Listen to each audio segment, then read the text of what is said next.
Please welcome Tim Costello.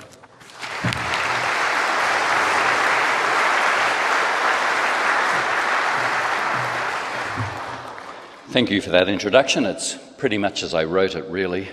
Well, coming into Adelaide, I picked up the Advertiser, and certainly I thought the crowd tonight might be here because the front page talks about the poisoned pen of Peter. Costello lifts the lid on his personal battle with the former PM. If you listen to the radio waves, you would say this is the most morally serious issue facing us today. Also, there was another Costello who had an article in today's Addy called Hunger Strikes, in that I talk about what you've seen in the past 3 years. The price of a loaf of bread has climbed 39% to an average of $3.28. The price of a kilogram of potatoes has increased for you a staggering 110% to $2.50. That's since 2005. And South Australian families have certainly noticed that eating is an expensive necessity. Of course, we in the developed world in Australia spend on average about 15% of our income on food. The poor are spending 70+% of their income on food. When prices go up, and they are going up, and we're all noticing it, we eat out less. In the developing world, the poor don't eat. This is what is the most morally profound issue, I think, facing us. The fact that 2 billion people try and live on less than $2 a day. Every day, 27,000 children don't make it. They're literally too poor to live. They die of preventable disease, of mainly malnutrition-related illnesses.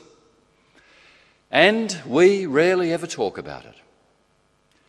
This indeed is the most morally profound issue, which is why I want to say it is just fantastic to see so many of you out here tonight. I have to say, whenever I come to Adelaide, I am quite struck by really the level of global citizenship and interest in the big picture issues that are shown in this city.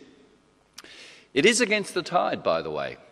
World Vision and other aid agencies are finding it really tough in this environment, grocery prices going up, fuel prices going up, to actually respond to the world food crisis, to raise money. We have research that shows us why it's so hard to raise money. In the last 5 years, Australians' interest in international issues has nosedived. It has just really gone down. There are great exceptions of young people, our World Vision V-Genners and lots of other youth groups, young people's groups that are really passionate.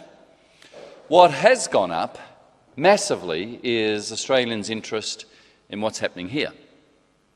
And some of that's good. Sometimes it's easier to be concerned for the poor overseas than the poor in your own country. So some of that is good. But by and large, it is a really tough environment in which to have these conversations, to talk about the needs that Jackie's outlined and I'll go into. So to have this many people come and talk about these issues, despite whatever the front page of the Addy says, I think is really fantastic, and I want to commend you for being here. Well, Jackie's outlined really what the crisis is. It's driven by a range of factors that have come into alignment. There are changes in income. Some people, thankfully in our world, have been able to purchase more of what they want to eat, high-value foods, typically of our animal origin, typically wheat-fed beef, and that's produced part of this crisis. Population growth is producing this crisis. People say, well, why don't the poor just stop having children?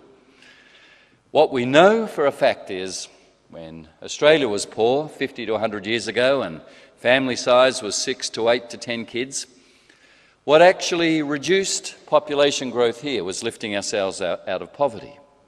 It's dealing with poverty that deals with population growth.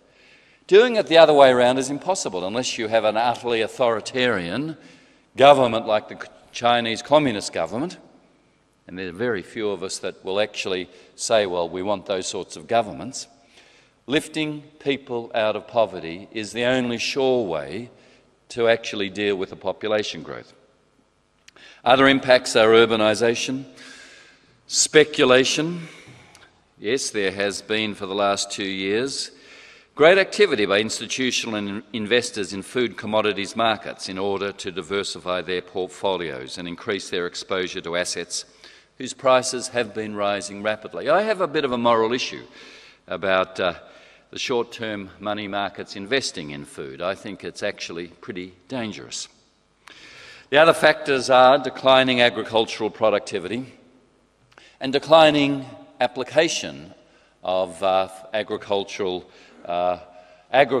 crops on land. We have the lowest amount of land devoted to wheat cultivation since 1961. The other huge impact, of course, is climate change.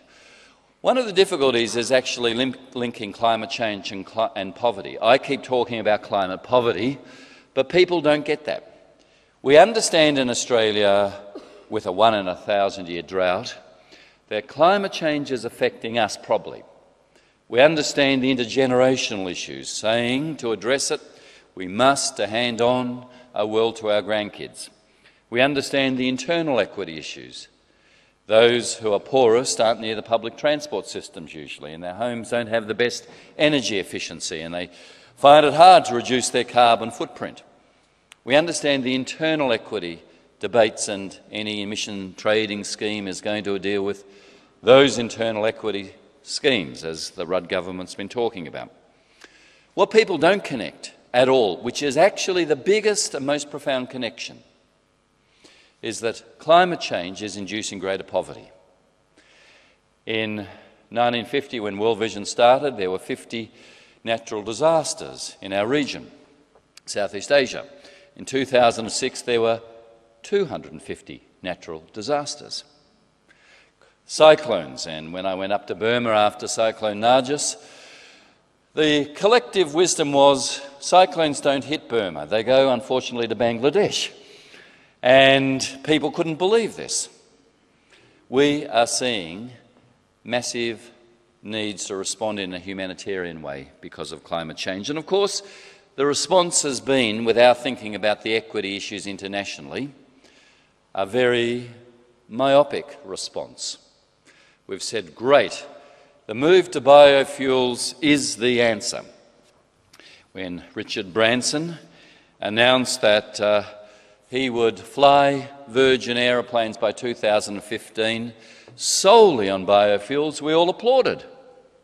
Until someone said, you know, Richard, that's going to take 3/4 of all the agricultural land of Great Britain. How are we going to feed ourselves? Without connecting climate and poverty,